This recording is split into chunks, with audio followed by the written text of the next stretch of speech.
बोलो जयकारा बोल मेरे श्री गुरु महाराज की जय। सौभाग्यशाली गुरुमुखो, स्मरणीय वंदनीय चरण अग जग उन्नायक श्री श्री 108 श्री सद्गुरुदेव जी दूसरी बादशाही जी महाराज संत आश्रम चकोड़ी में विराजमान थे। एक बार श्री पवित्र वचन हुए कि उस सेवक और गुरुमुख की भक्ति उत्तम व श्रेष्ठ है जो गुरु दरबार की सेवा करते करते अंतिम क्षण तक सद्गुरु के चरणों में निभा जाए।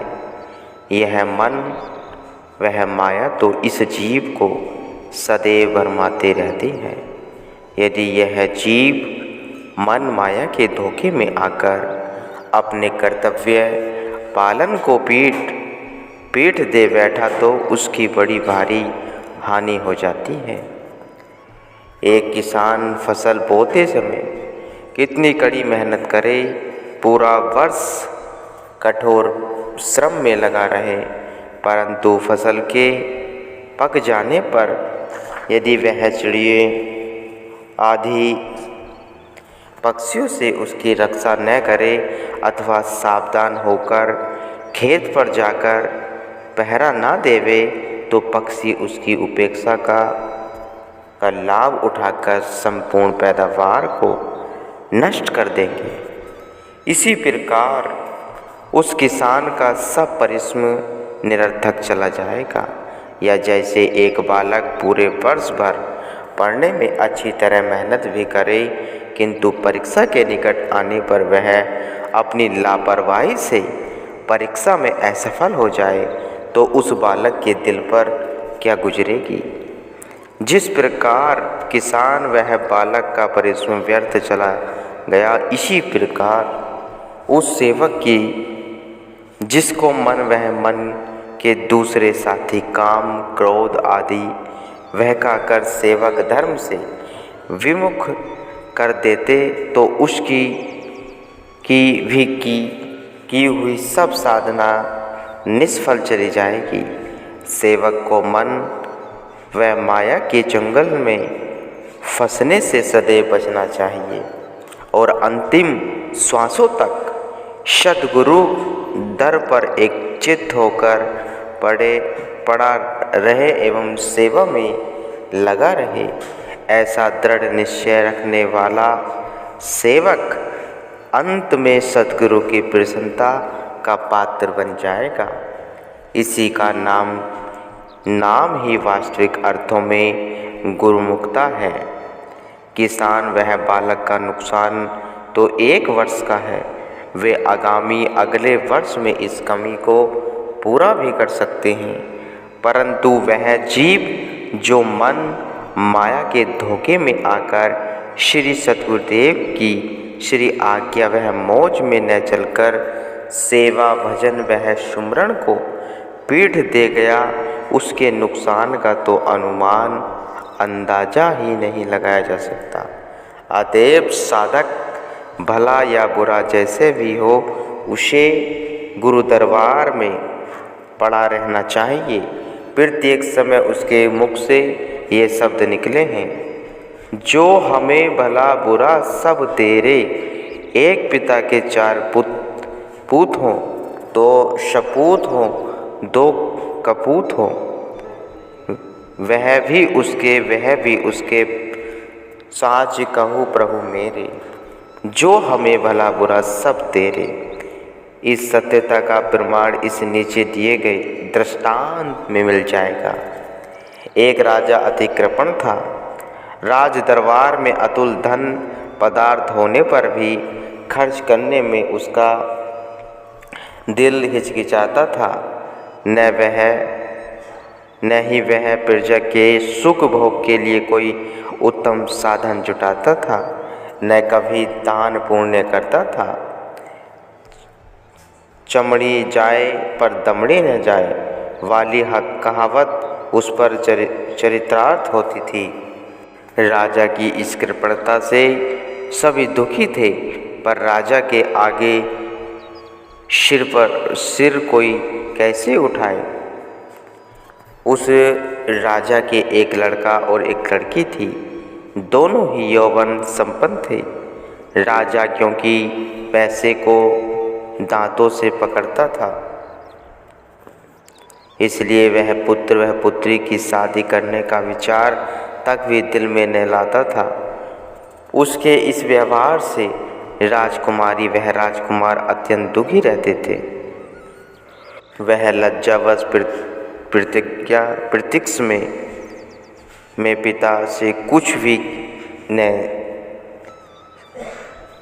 भी कह भी नहीं सकते थे। एक बार उसी शहर में एक नट वह नटी तमाशा करने के लिए आए और उन्होंने अपनी कला दिखाने के लिए राजदरबार में प्रार्थना की। पहले तो राजा आनाकानी करता रहा, क्योंकि उसे राज्य कोष से ही नहीं धन देना पड़ता था, परंतु मंत्रियों आदि की संपत्ति पर राजा ने उन्हें तमाशा दिखाने की स्वीकृति दे दी। शहर के बाहर खुले मैदान में रंगमंच तैयार हो गया। रात का समय होने पर जब खेल आरंभ होना था, तब राजा, मंत्री, राजकुमार एवं राजकुमारी आदि सभी कौतुक देखने के लिए वहां आए।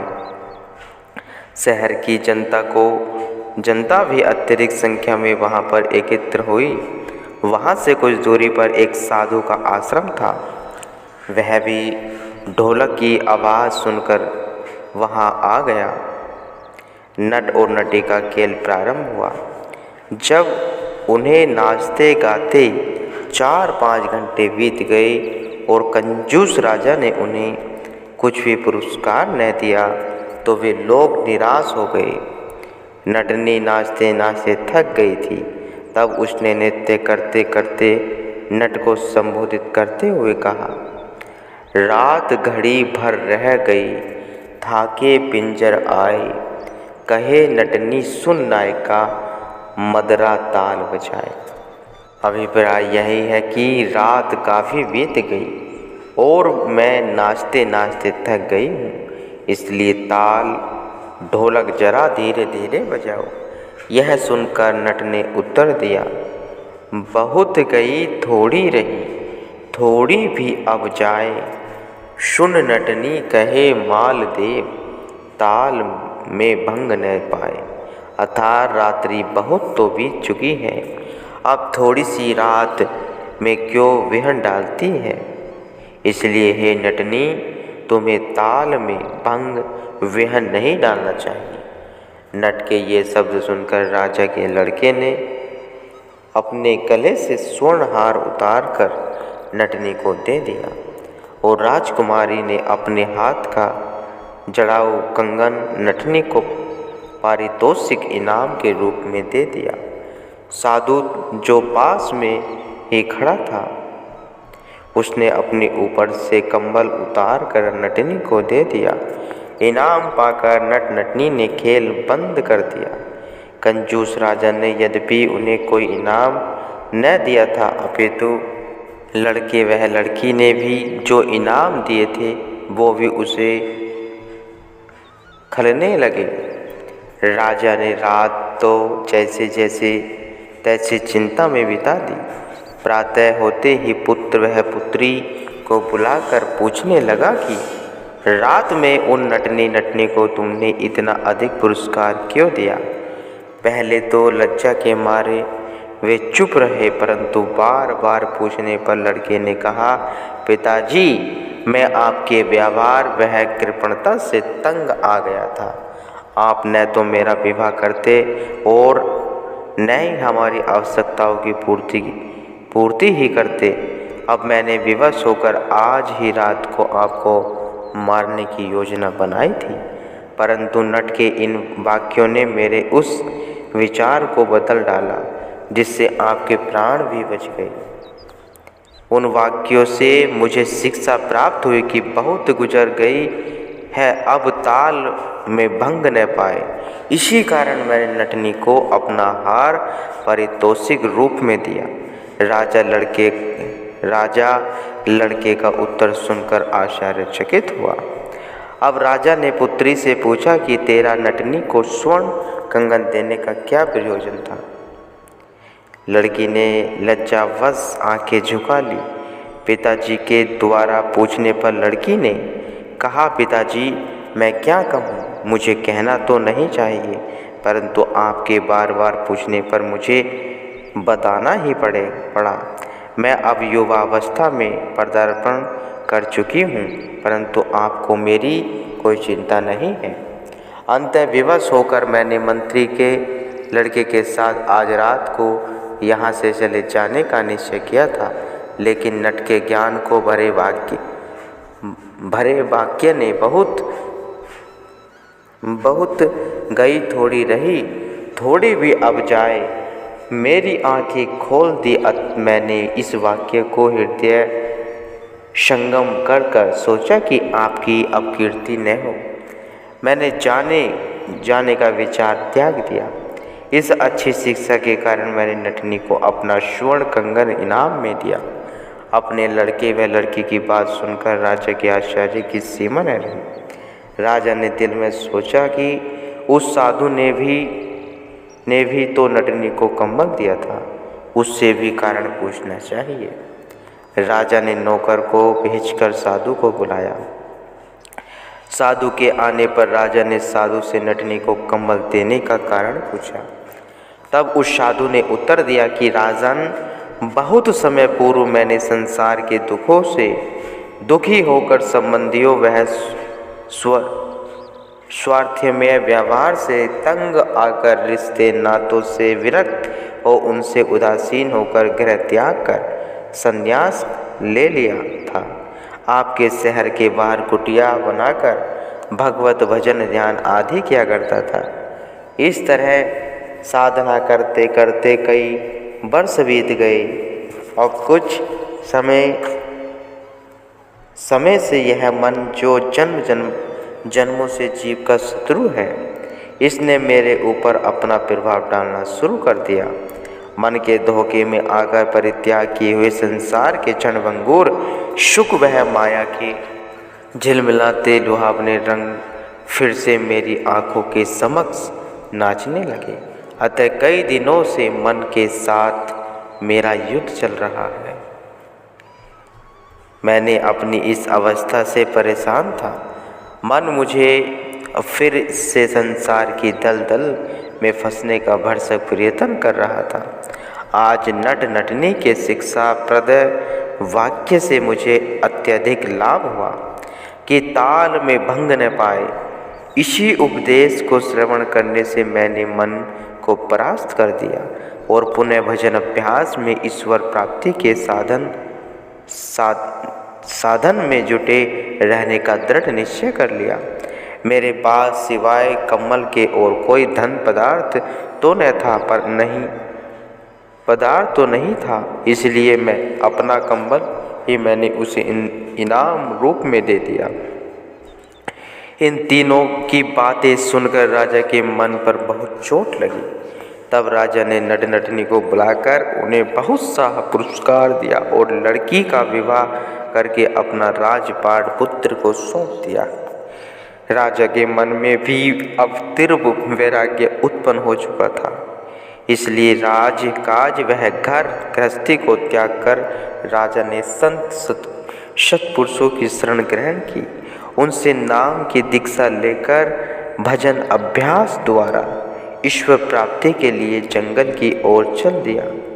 तात्पर्य यही है कि घटी बढ़ी कुछ नजर में आए न ज्ञान विचार, जब तरंग उसकी उठे जो ही सलिता धगकार। अथार मन रूपी इस नदी में सदैव ही मायावी कामनाओं की वीचियाँ लहरें उठती रहती हैं। जो जीव इन तरंगों के भंवर में आ जाता है तो उसकी ज्ञान वह विवेक वाली बुद्धि सब नष्ट हो जाती है, जिससे उसे अपना लाभ हानि कुछ भी नहीं सोच पड़ता। इसकी तरंग एक बार बाढ़ का रूप धारण करके आती है, जो कि जीव को अवगमन के गहरे भवसागर में डाल सदैव के लिए दुखी बना देती है। परंतु जो भक्तिवान पुरुष होते हैं वे मन की तरंग में न आकर भक्ति की तरंगे में अपने आप को लीन करते हैं और जिससे वह शाश्वत सुख के अधिकारी जा बनते हैं। गुरुमुख हो।